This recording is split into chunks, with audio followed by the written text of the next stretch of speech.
That's funny. Okay. What's up, Lay? We're back. Hey, girl. Hey. Hey, girl. Hey.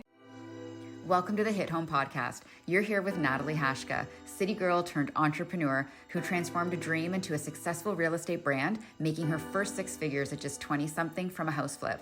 I'm here with my co-host, Layla Anderson. And this is where we come to have raw conversations and build real connections around life, entrepreneurship, personal growth, pop culture, and real estate. We're so happy that you're here and hope that our experiences hit home with you. Get ready for some major realness and some kick-ass connections. Okay, so this was another request for season 2. Season dose. Yeah. We've got wellness, we've got food, and supplements. Like, people want to know all my dirt. I know. What the heck? Do your own research. I should have brought my dirty drawers. We don't want That's that. that's in another episode. That's foreshadowing. Don't tell them. So let's start with... Your eyebrows look really good. My eyebrows do? Yeah, they look really good. Okay, so I'm a week into my touch-up of microblading. They're up close, like you'll see. They are starting to scab right now. But yeah, they're fierce, huh? They look really good. Thank you. Like, very natural. That's what I wanted. Yeah, I love it. Because I wanted it to match like my root color and like them to be ashy. Yeah, they're nice. And they're smaller than how I would have filled them in, which I wanted. We like when she mapped out my face, we wanted to make sure that they were anatomical. And so she was like, you know, based on your really face, they're smaller than what you normally draw. I'm like, nope, we're gonna go smaller. Yeah. And I'm happier that I went smaller. Yeah, it looks really nice. So it's like closer to my actual hair shape. Yeah. Because I overdrew them before. Yeah, I like it. Thank you. You're welcome. You always have good brows, though. Thanks, I know. Oh, God.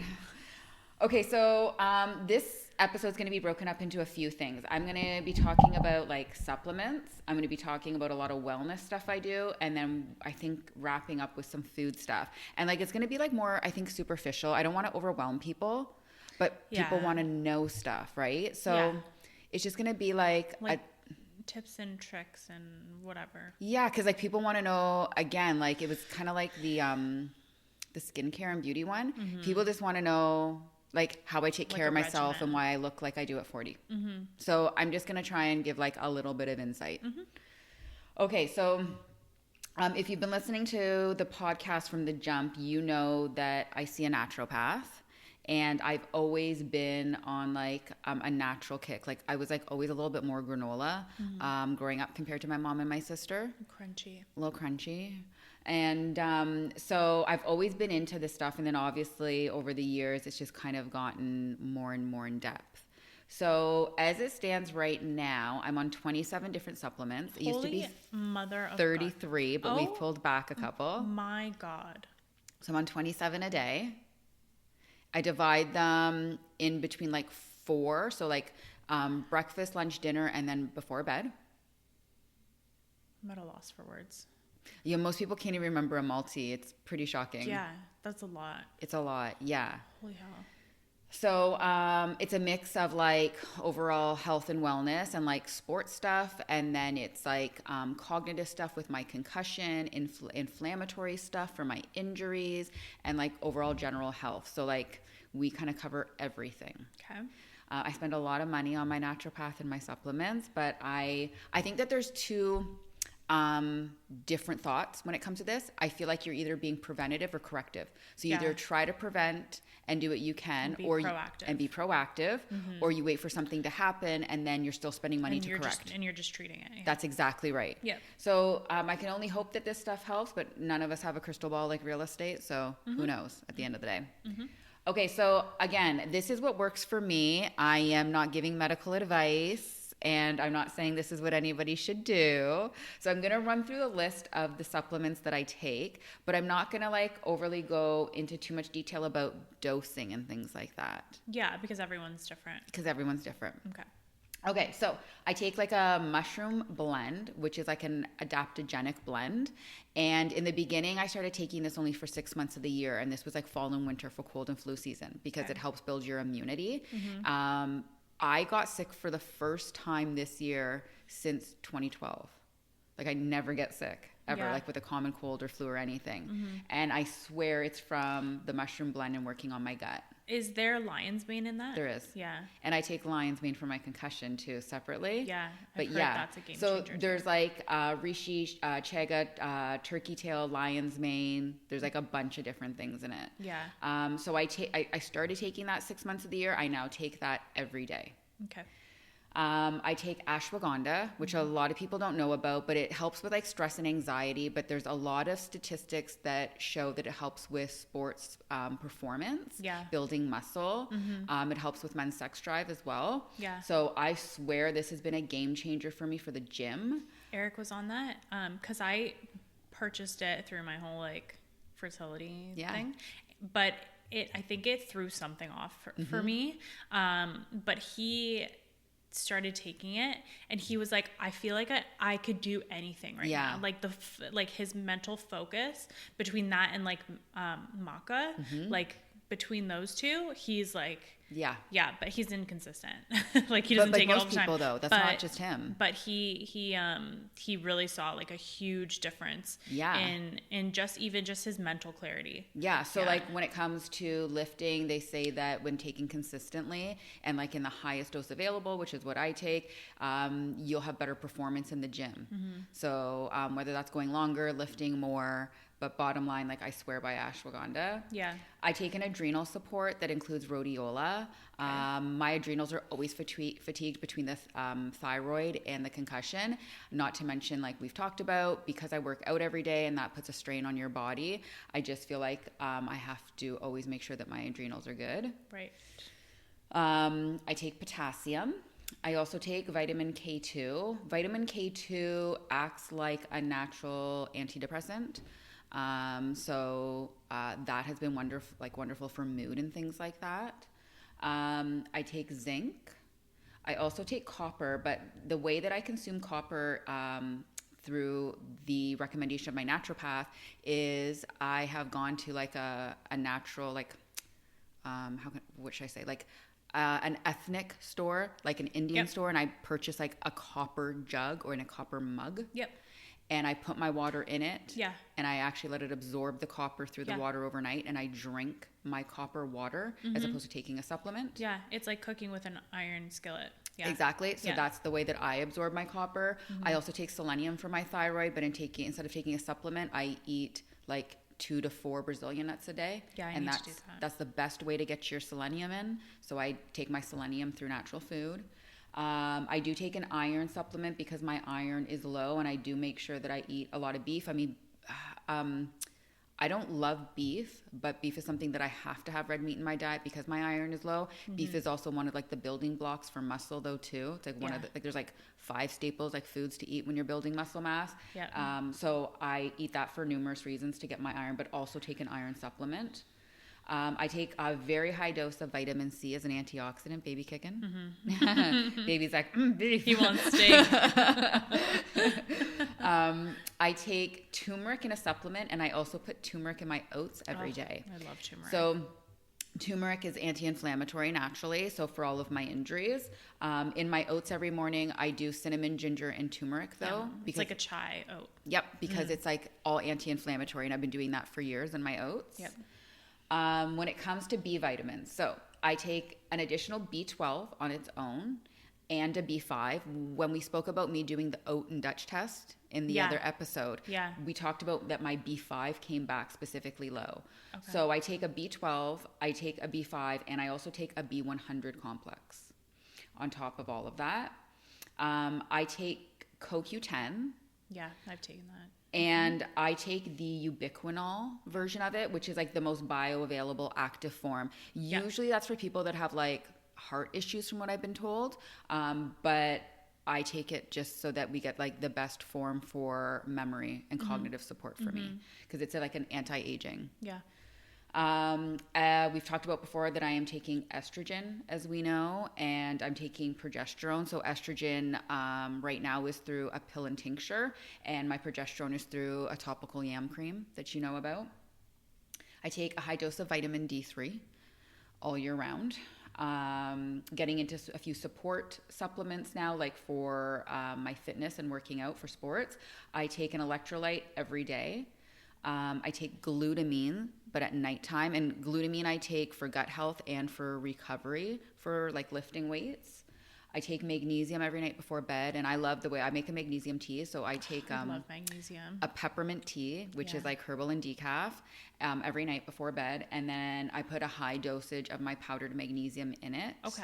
And like that's my nighttime tea, which I love. It's my fave. I love magnesium. I know.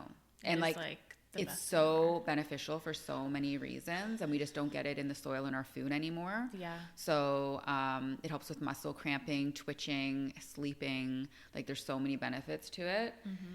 I take tyrosine. Tyrosine is really good for anybody who has thyroid issues. It helps with adrenal support as well. So I take tyrosine at nighttime. I take creatine, which like creatine is like, it's so controversial, but creatine has had like one of the most amount of studies done on it. Creatine started out on like the mass market for sports, for people who are trying to like put on weight and whatnot. And it's got a crap load of studies for people with like concussions, cognitive issues, dementia, Alzheimer's. Like everybody can benefit from creatine. Interesting. So I've been on creatine. I started on creatine after the accident with my naturopath, and it wasn't for sports. And I've chosen to stay on it long term because I've seen the benefits of it. So I take that every morning with my electrolyte and my water when I'm training. Mm-hmm. But I used to mix it into my yogurt in the morning. Yeah. And it's really good in just like yogurt too. Yeah. I take a very high amount, the highest available actually, in a professional product for my omega fish oil. And that is for the cognitive support for my concussion. Mm-hmm. Yeah, we talked about that, and even doing DHA. Yeah. Yeah. Exactly. Mm-hmm. I take glutathione and NAC. And NAC is the like precursor to glutathione. They're like the same thing, just you have to be able to convert NAC in your body to glutathione. It's a very high antioxidant support. Okay. Again, this is like something that like probably everybody could benefit from. So I take that.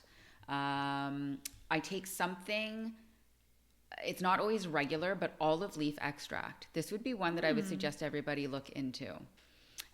It's pretty powerful. It has like a lot of like anti-carcinogenic benefits. It helps fight a lot of diseases. It has like antibiotic and antifungal properties. So I travel with olive leaf extract in my carry-on. Heard of it. Yep, all the time, because like if you're away and something's gonna happen, it's like one of those things you should have on you. I feel like this is like some biblical shit. Yeah, you know, you're like when you Google this, you're gonna, your mind's gonna be blown. Yeah. Yeah. So interesting. I took olive leaf extract for like a period of time, and then when I'm not well, it's something that I will take with what's the stuff I take when I'm not well? Do you take oregano? Yeah. Yeah. Oil of oregano. Yeah. So I'll do like oil of oregano, and then I'll do like my olive leaf extract with that. And echinacea is really good too. Absolutely, and elderberry. Yeah. So like that's my kind of complex when I'm not well, as opposed to taking like the regular over the counter stuff. Yeah.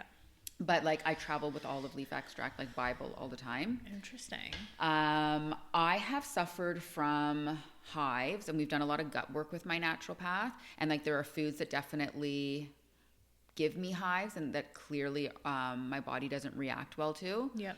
One of those, unfortunately, is a food that I love, and it's avocado.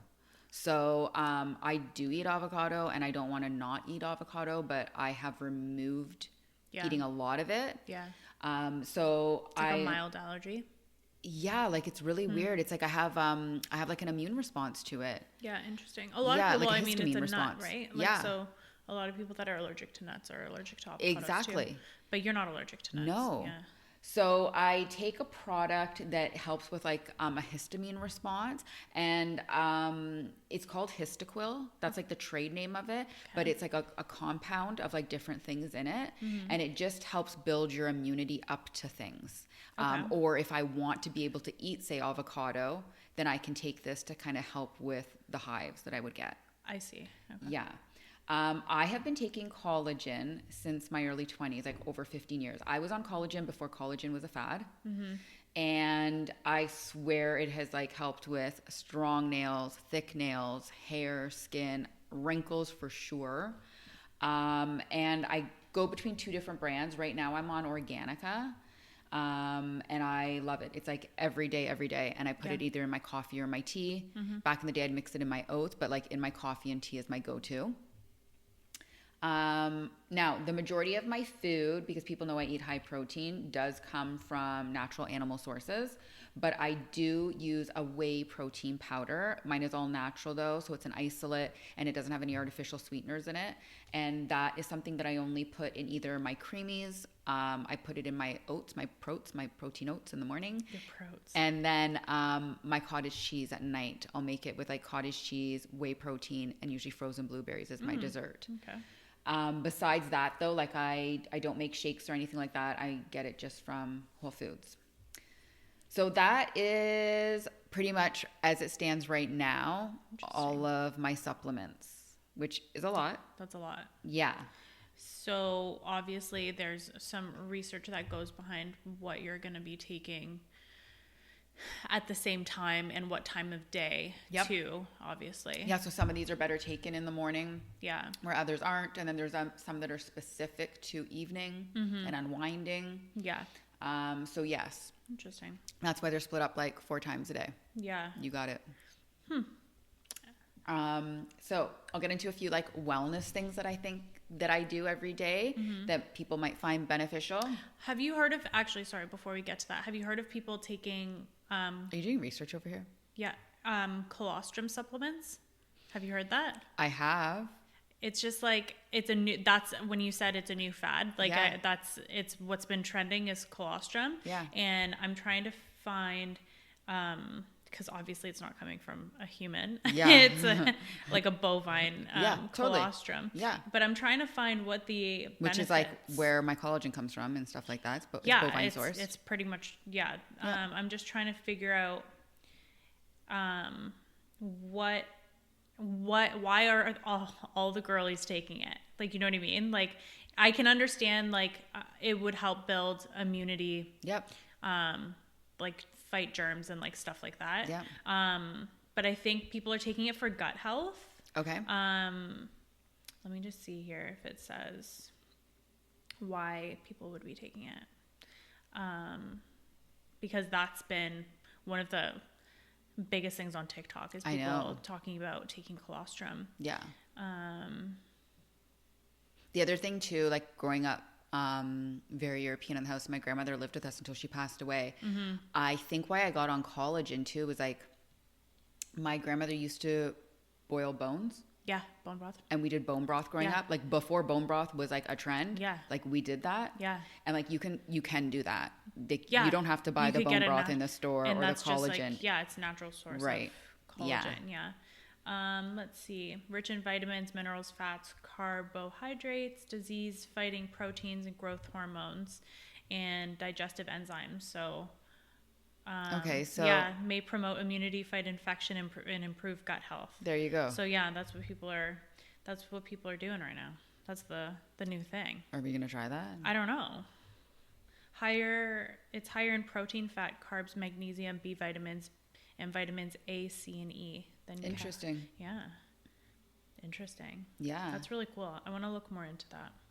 Maybe like obviously like after pregnancy. Yeah. But because I don't know what I can take and what I can't. No, and it's better just to be safe. I don't want to start anything. No, totally not. Yeah. But interesting. Very. Ready to make a move in the GTHA? We'd love to be a part of that journey. Not in our area, but still in Canada? Connect with us and we will point you in the right direction. Okay, so here are a few wellness things that I do and that, again, have worked for me. So I'm a really regimented and disciplined person, as everyone probably knows. Oh, really? I can't really tell you how I got like this because my sister and my mom aren't like this. Okay. But I am. So the first thing is that I do see a regular RMT. I'm really hard on my body between working out and like dancing and stuff like that. So for me, I'm always going to need tweaking and things like that. So I do see my RMT regularly and it goes in phases. Like there's times where I'm seeing my RMT weekly and then there's times where it might be monthly. But I just listen to my body and I do what I need to do at the time. Yeah. I have been going to physio for years. Even before the car accident, I had like small little injuries. And then obviously with the car accident, it was like a different level of physio. And that's something that I'm going to have to do long term. Yeah. Again, it's like maintenance, but because I'm hard on my body, it's something that I feel like I'm always going to need. And that also like ebbs and flows with how much or how little that I need. I do see my naturopath, which we talk about. I do respond well and get a lot of acupuncture, something I swear by. And I know we've talked about it too. Like, I believe in acupuncture for fertility, all of those things. Yeah. Well, the cycle before I got pregnant, I know. I went to see a Was it Chinese medicine doctor. Yeah, that's right. And she's like, she's like, you can come in. She literally fit me in because I told her where I was in my cycle. And she's like, no, like you need to come in like tomorrow. Right. And we did one cycle of the acupuncture, and then she told me a bunch of other things to do after that. But that was the cycle I got pregnant. I know. No, I swear by it. Yeah. I told my cousin even to do it back in the day, like as opposed to regular fertility. Yeah.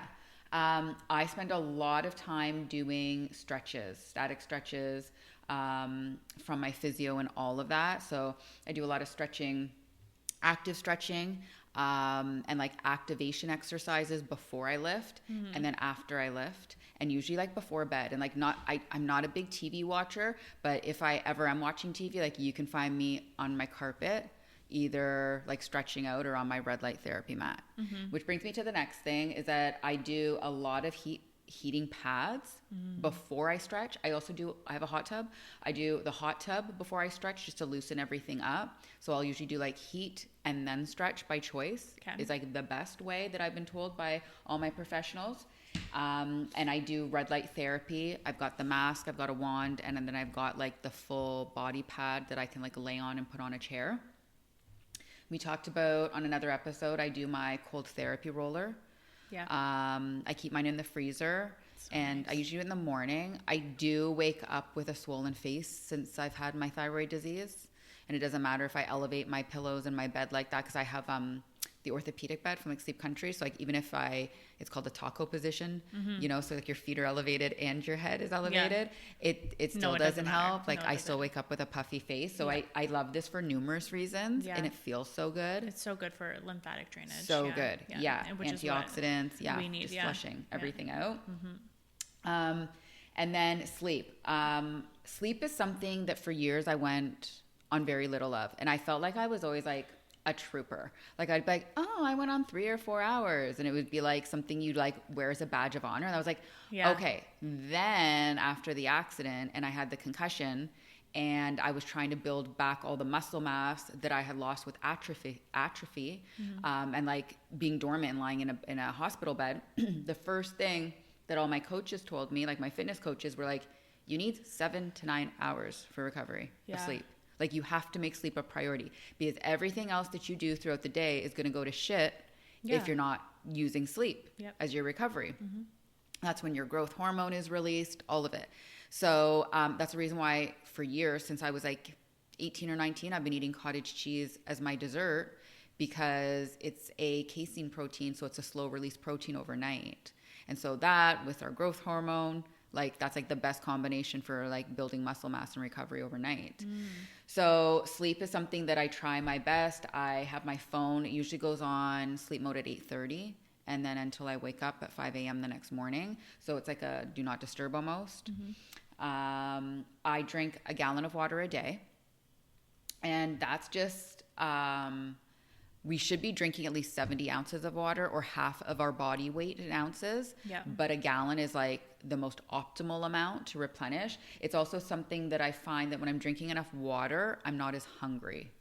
I find when I'm really hungry and I overeat, it's because I haven't had enough water in the past. I walk 10,000 minimum steps a day, or 70,000 a week as a whole.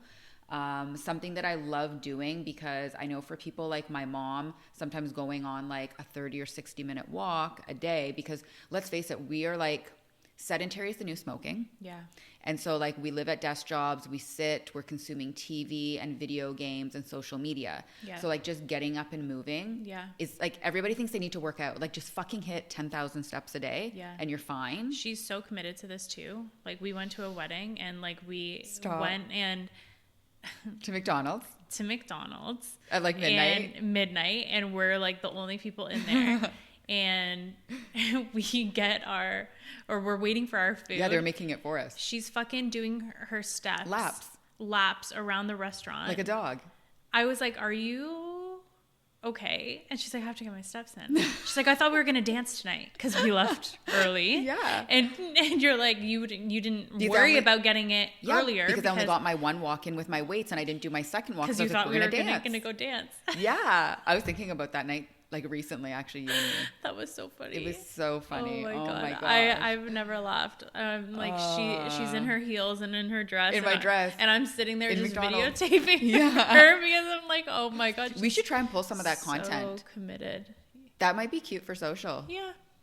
It was fun. Yeah, it was fun. So something that I like to do, and I kind of tell anybody who's close with me who has a struggle getting 10,000 steps, is to break it up. So here's a few things that I do that I think might help some of you. First off, walking after every meal. You can take a 10-minute walk, walk after every meal. You eat 3 times a day. There's a 30-minute walk. And bonus, it helps with digestion. So if you have a hard time digesting food or like with bowel movements, walk for 10 minutes. That's also part of like the Mediterranean lifestyle and the Mediterranean diet. That's what they do. Yes. Like they walk everywhere.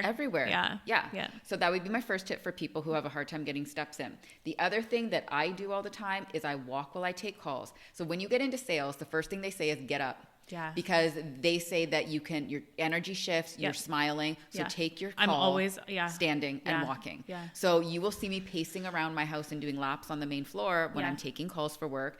I also respond to all of my emails and texts while I walk. Yeah.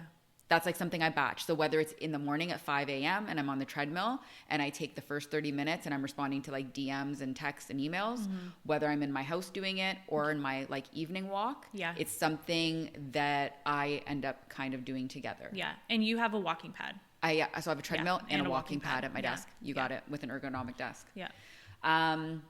So then working out. So working out is something that is part of my everyday life. And my goal has always been to build muscle. Like even before the accident, it was to build muscle. But obviously my focus was like hyper-focused after the accident. I have done rehab Pilates for a year with an instructor one-on-one, not too far from my home. We worked a lot on my core because my abdominal muscle split in the accident. So like we had to really focus on core and like the tiny stability muscles, which complemented the heavy lifting in the gym. I have done hot yoga for years. I hate yoga. I'm not going to lie to you. It's so fucking slow and boring, but it's like the stretching and the flexibility. Like if you're looking at being fit as a whole, all of these things work synergistically together. I do meditation and I focus a lot on breath work. I see a pelvic floor specialist and I do pelvic floor physio. For anyone who doesn't know what that is, it's like internal through like up the vulva and the vagina. A lot of my back pain comes from my hips and inside. So we had to release that. So we have focused on a lot of like deep breath work and yoga work and like child's pose and things like that with my pelvic floor specialist. Huge fan. And I've had them for years before they were popular, blue light blockers. So one pair of my glasses are literally just blue light glasses. I wear them when I'm on my computer, my phone, at TV, like for TV, I should say. And I always have them on at night so that I can help with like my circadian rhythm. So for anyone who has been around me at home, if you're in my home at night, or if you've ever seen on Instagram, I have candles lit and all my lights dimmed or minimal light. Yeah, big lights are off. So I hate it. I'm a huge believer if like you just work with your natural circadian rhythm. So in the morning, you should be getting like 10 minutes of natural sun, lights up. Like expose yourself to the outdoors. All lights throughout the day. At nighttime to unwind, I believe that like you should avoid artificial light. And if we think about caveman days, it was candlelit back in the day, and it helps you prepare for night, and it doesn't disrupt your... Like disrupt, and it's not a stimulant to you. Stimuli? Yeah, at night. So I'm big on circadian rhythm and my blue light blockers. So that's another thing. Another thing that I do, and I haven't done this a while on Instagram, and I probably should. Back in the day, I used to always do a story with what I was reading, and people love to know what I was reading. So I am always reading books, and I like tactile books. I have done like the Amazon, what's the app called for Amazon? The books? I don't know. I have a Kindle. Well, my phone is recording us, so I can't check. But anyways, the Amazon app, whatever the heck it is called, I have books on there that I've bought, like audiobooks, and listened like to. Audible? Yeah, that's it. Audible. Oh, okay. Yeah. Okay. But it doesn't give you the same benefit as having a tactile book study show, sure. right? To like unwind and decompress. So I still like to read tactile books, and I love like having them organized in my house with spines out. My dream house would have built-in bookcases. I kid you not. That would be my dream. So what are you reading right now? Oh, I have a few at home. I mean, I can... Like, what do you usually read? Like, what types of lots books? of self-help. And then also a lot of fitness stuff. So like preventative health, supplements, brain health. I read a lot of books on business. Okay.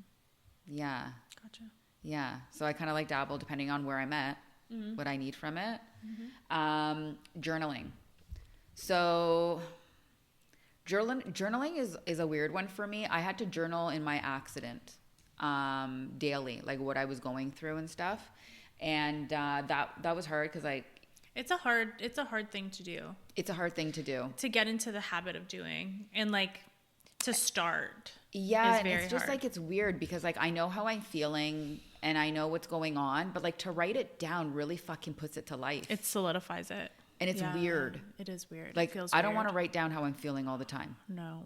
Because sometimes, especially, I mean, during your accident, I'm sure you don't want to remember having felt that way. No, that's it.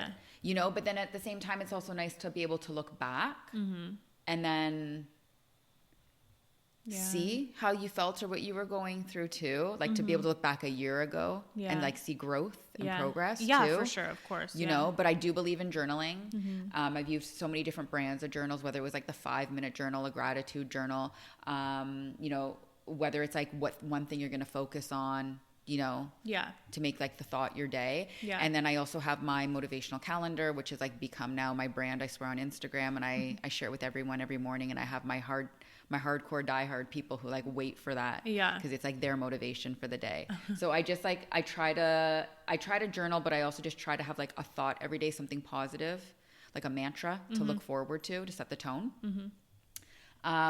Here's the thing, and this is funny. My dental assistant, she was the first one who said to me something about how it took me forever to get back to her on a DM. And she was, "You're always on social media." And I said, "Joke's on you."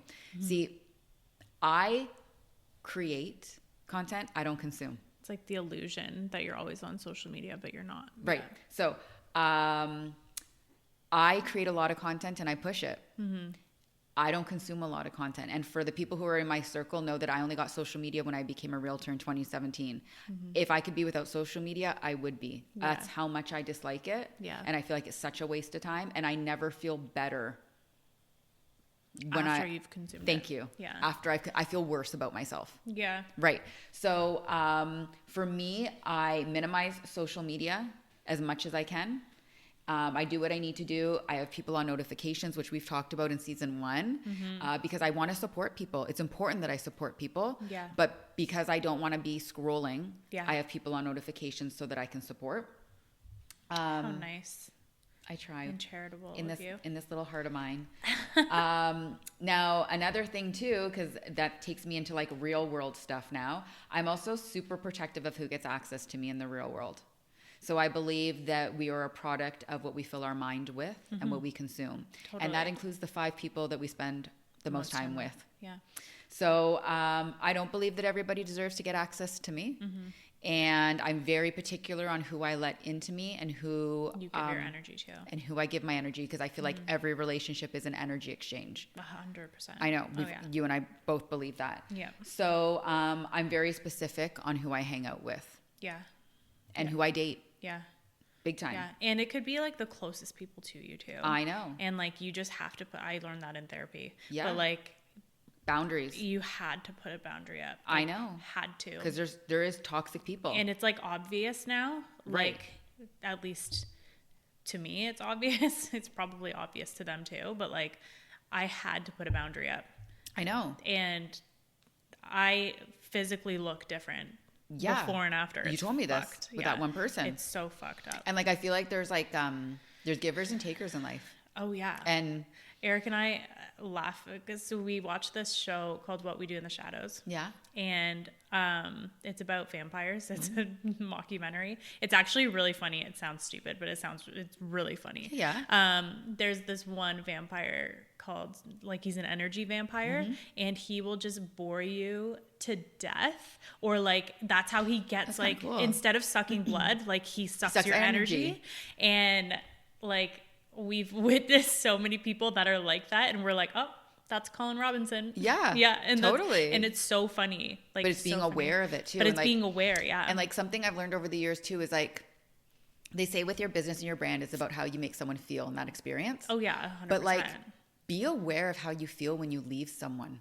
So like, even after like we leave each other, like I always feel amazing after our time together. I don't know how you feel. Yeah. You better fucking feel the same. But like, pay attention to how you feel after leaving someone's company. True. I know. Because that's your indicator of like, are they good or bad for you? Yeah, I know. And you should always like trust your gut. Yeah. Because when your gut never lies to you. When you don't, like, and you ignore it, it comes back. It snowballs and it comes back. And like, as much as you want to give people benefit of the doubt. I know. Trust your gut. Totally. Trust your gut.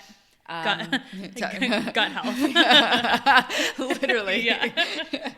Okay, so this last part here, there's not much left to review. It's going to be just going over some food stuff that I do. Okay, so everybody knows that I count macros. Macros is short for macronutrients, which are divided into your carbs, fats, and your protein. So basically, it's counting calories, but looking at where your calories are coming from. Yeah. So it's just like counting calories like one step further. I eat a high protein and high fat diet. So I'm eating high protein to build muscle mass. Statistics are crazy. Not like there's like no woman eats enough protein in general.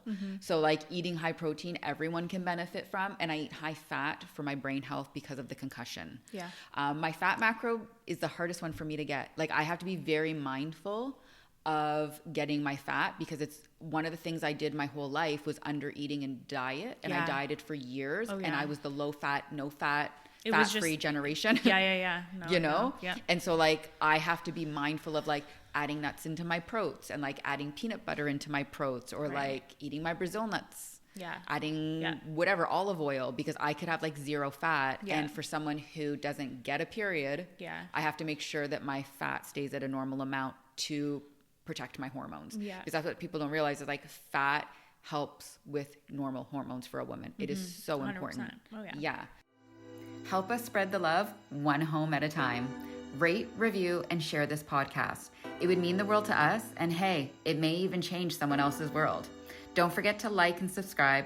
You can also find us both on Instagram at @TheRealNat and at Lai Real Estate. I also eat all food groups, despite what people think. I do eat low carb, only because my body responds better to like high protein, high fat, and lower carb. And everyone's body is different. Yeah. When I am bulking and in a surplus of calories, I obviously have more carbohydrates. But I eat carbs. My carbs are coming from like my fruits and my vegetables, though. Yeah.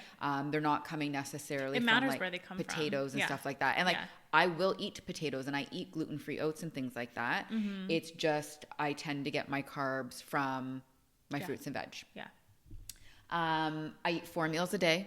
That was something that people wanted to know. So I'm a firm believer. I used to graze throughout the day and eat like a lot of small meals. I think people overeat. And I can tell you from spending time at the cottage with my mom as an adult, which is weird as an adult, seeing like how similar and how different we are.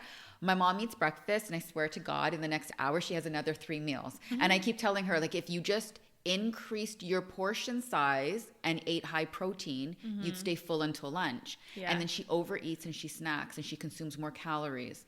So I am of the sense, working with many different fitness coaches, I eat 4 meals a day. I eat and you get everything you need from everything those I need. meals, And I eat very round meals. Like my breakfast is almost 800 calories.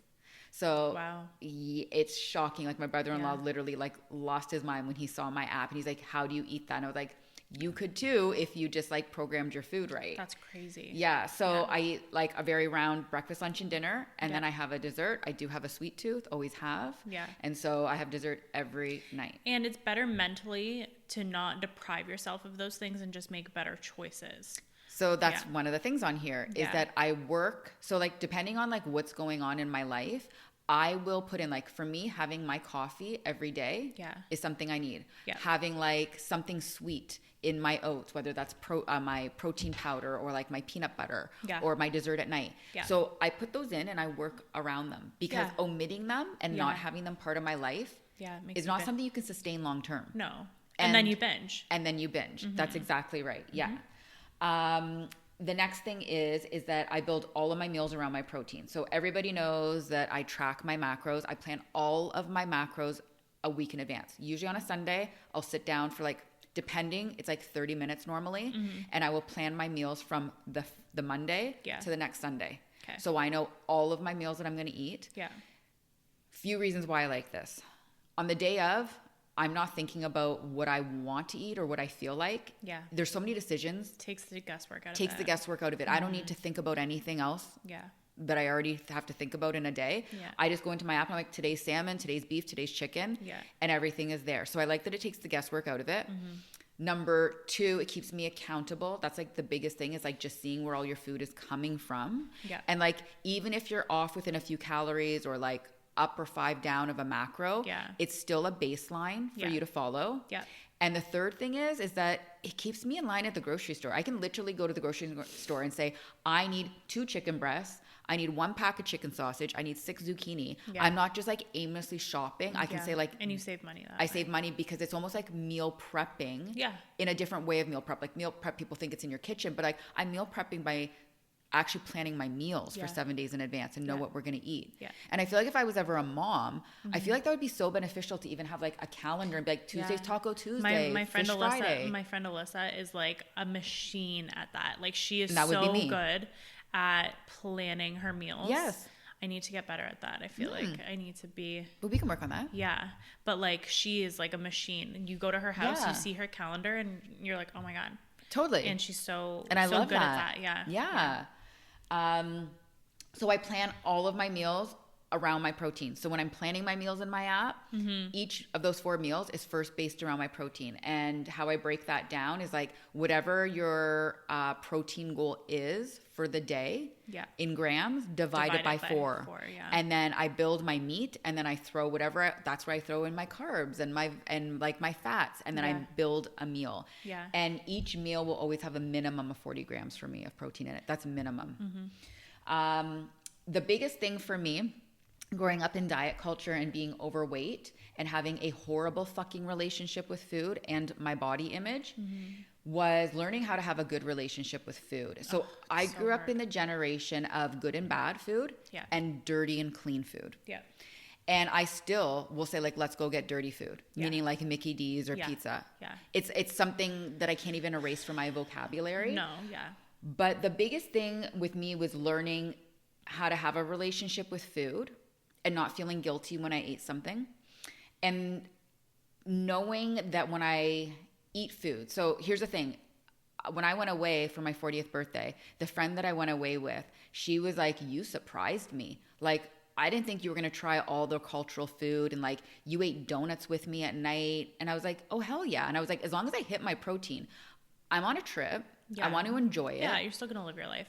I'm going to make sure that I'm not overeating. I stop when I'm full. Yeah.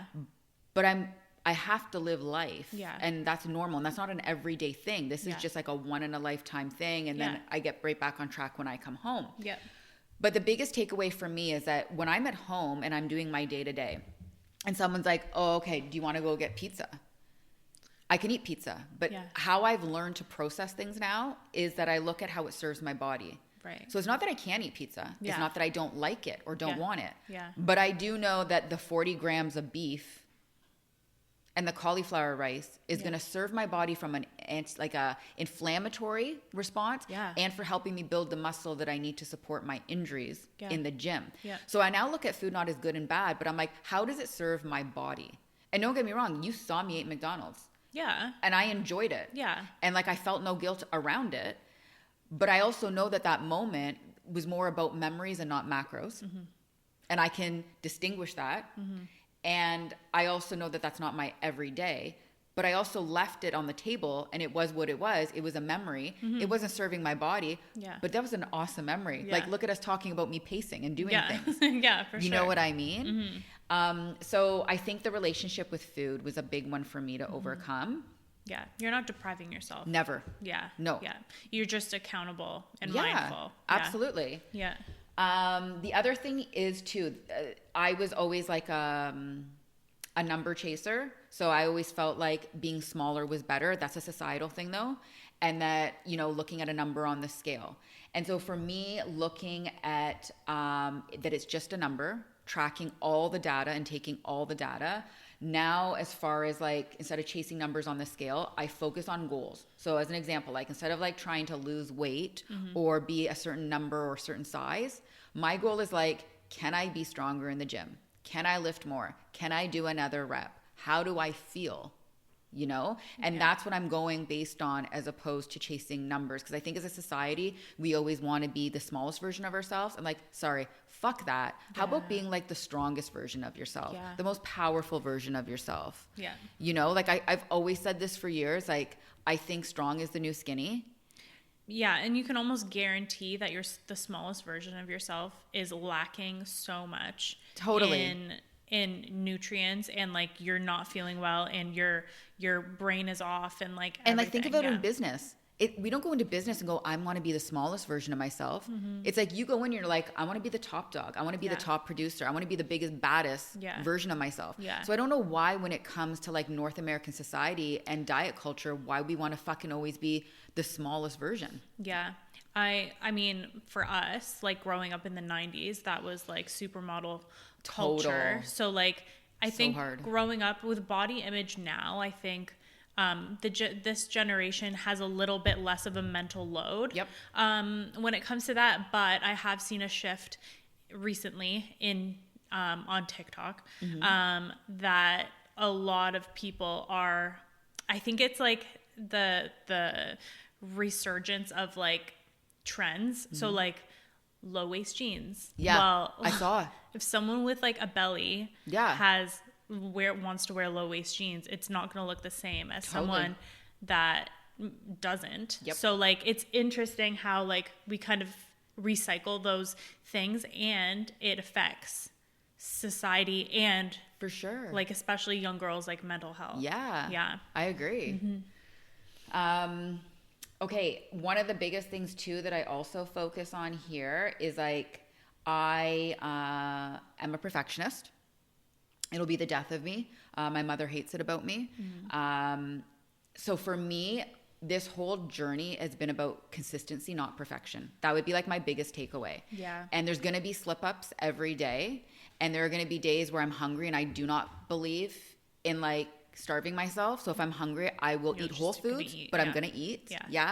I'm not going to go to bed hungry. So for me, it's like being consistent. As long as when I look at everything over the course of a week, I'm like, did I hit my steps? Did I hit my water? Did I hit my protein? Who cares if you had one fuck up? Who cares if like you went out with your friends for fucking dinner one night? Did you make the best choice though on the menu? Fine. You're good. You know? Every day I try to eat 20 grams of fiber minimum.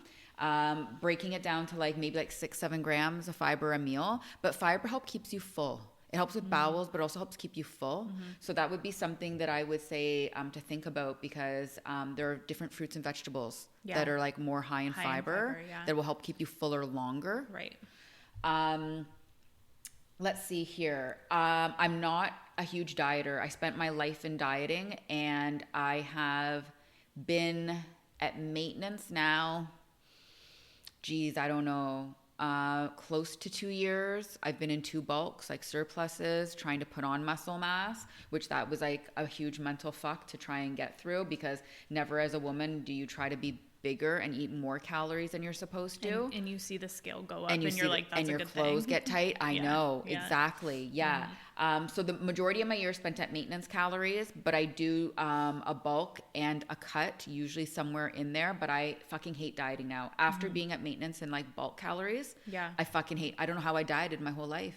I fucking hate dieting and like starving and then myself. You just fuck up your whole body. Everything. And your relationship with food, like we said. And it comes to a point too where it's like, I used to love being really, really lean. Like I've looked at pictures of me in my camera roll and on Instagram, and I was like, whew, like I was lean. But it's like, at what cost? Yeah. I could never eat out. Yeah. You know? Yeah. You're very brutal. Restrictive. Yeah.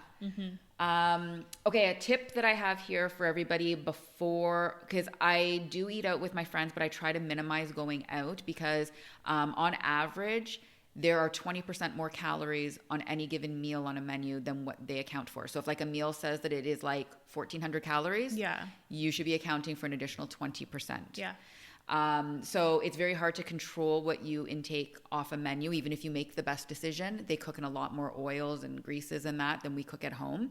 So before I go out, I always drink a lot of water, and I usually have a protein shake, which no one knows, because I will not show up anywhere hungry. Something that my sister does, and I so disagree with, and I've tried to change about her, is my sister, like on Christmas Day, will fucking not eat all day. And then she comes and she is hangry and she wants to eat everything in sight. And like, that's the worst thing that you can do. It's like counterintuitive. Well, I mean, to eat before you're about to go eat somewhere is like, to me, is like counterintuitive, but it makes so much sense because you're not overindulging, right? And it's not like I'm full, but like I'll eat like a Fairlife or a Premier protein shake, and like a lot of water, and I'll take my supplements at home, because all my supplements that I take, most of them have to be taken on an empty stomach, with a few that are like can be taken after meals. So I'll take the supplements that we talked about, protein shake and water. That way when I show up, rarely do I do an app. That's smart. I make sure I hit protein at my meal. I eat my full meal at dinner. And depending on where I am, sometimes I eat dessert, sometimes I don't. If you've gone out for dinner with me, you know that I don't share my food though. So if I do eat dessert, we ain't sharing. I don't share. I don't share. It's a joke. I don't share my men. I don't share my bed. I like to sleep alone, and I don't like to share my fucking food. Oh my God. It's so funny. Oh my gosh. Okay, a couple things here, and then we're going to call it wraps on this. So the things that I track my cycle, my period, which we know about, you do too. I track my weight on a scale, and I have a smart scale that links to an app, so I can take my body fat percentage, my water content, muscle mass, and weight. I track all of my measurements, like with soft tape, because when you're building muscle mass, and as you know, as we work together, when you're losing weight, sometimes the scale doesn't move, but your body is changing body composition, meaning like you're building more muscle mass and losing percentage body fat. So I take measurements. When I'm cutting, it's weekly. When I'm in a bulk or at maintenance, it's like every 2 to 4 weeks, but I'm tracking those in an app. I track all of my food and my macros in an app. I track my sleep with my watch. I do track my water throughout the day just to make sure I'm hitting it, because sometimes like, oh, I think I hit it, and then I'm like, I'm hungry. So I track my water. I track my steps on my watch, and I have a lifting log at home, and I track all of my lifts, my reps, and my sets, so that I can focus on progressive overload and like each week improving. And then I do training blocks, and my blocks are usually every 9 to 12 weeks. So I do like a training block, finish it, take a week off, start a new training block. Gotcha. My diet, all in all, is to support my hormones with my concussion and inflammation and my active lifestyle. And the goal has always been to build like as much lean muscle mass, which like I'm not going to spend time on, but if you Google it, having more muscle mass is going to help with like blood pressure, diabetes, cancer, mobility, your risk of falling as you age, being able to get off of toilet by yourself and not having to have assist and help as you get older. Like there's so many benefits of having muscle mass on our body, and we deplete muscle mass annually as all of us age, and you know it becomes degenerative. So I think everybody could benefit from building lean muscle mass. It is never going to be anything negative.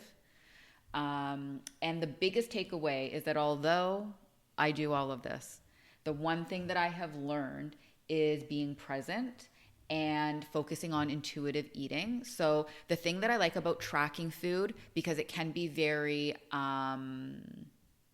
obsessive for some people, is that it teaches you what a fat, protein, and carb is. it also teaches you what a portion size looks like. So like when I eat a tablespoon of peanut butter and then I'm on vacation and I'm at a buffet, I know what a tablespoon of guac looks like and a tablespoon of peanut butter or sour cream. Yeah. And so you can eyeball things when you have measured food. Yeah. And then you know what a normal portion size is. If you're ever in doubt and you don't know what a normal portion size is, a little trick that I've told like all my friends and family is like on the back of everything you buy at the grocery store, go based on that. If it says that, you know, cottage cheese for half a cup is, eat a half a cup of cottage cheese. Yeah. If you're unsure with how much you should be eating for portion size. It's like a really safe way of knowing you're not going to overeat something. But intuitive eating and just listening to my body, eating when I'm hungry, stopping when I'm full, and like a healthy full, not like I have to unbutton my pants at the holiday full. And knowing that I'm human, like around holidays, I'm going to indulge. And when I'm away, I'm going to indulge. And when it's my birthday, I'm going to eat the whole damn sprinkle cake. Like I made a video this year. I fucking did a cake smash. And like no guilt around that. Yeah. I think it's not every day. It's not every day. Yeah. And I think you just have to live and know that like, you know, you're going to eat sometimes, and there's other times where like you can be a little bit more restrictive or mindful of what you put in your mouth, but you have to live and be human. Yeah, for sure. So I agree. Control the controllable. And the other ones, don't sweat the small stuff, I guess. Yeah, I think so too. Yeah. Yeah. I'm excited to get like back on track after. For sure. The baby's here. Yeah. Because I don't know, it's been like the last like few days, although I try to make the best choices. Like the cravings are fucked, but I can only imagine. Yeah. And like gaining weight is like it's hard. Like it's great because like it's a good sign for pregnancy, obviously. But with some, like for someone who's struggled with weight like my entire life, it's like such a mental fuck. Yeah. And you're just like, okay, it's okay.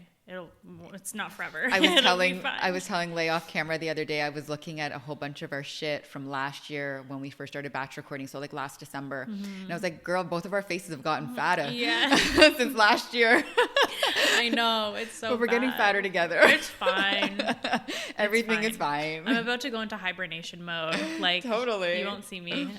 Oh my gosh. It's all good. Yeah. But yeah, for sure. I'm excited to, maybe I'll just listen to this episode back and write notes. Well, and you have the resource of me at your disposal, girlfriend. That's true. I know. Always. I'm so blessed. Oh, that's nice. All right, guys. Well, hopefully you got some takeaways from today, and I was able to answer some of your questions from Instagram.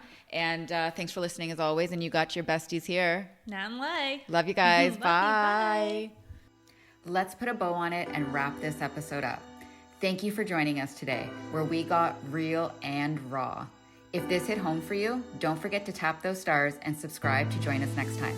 Remember what we're here for: raw conversations and real connections. So don't just stop there. Find us both on Instagram at @TheRealNat and at Lay Real Estate, and let's connect. Until next time, on the podcast that feels like home.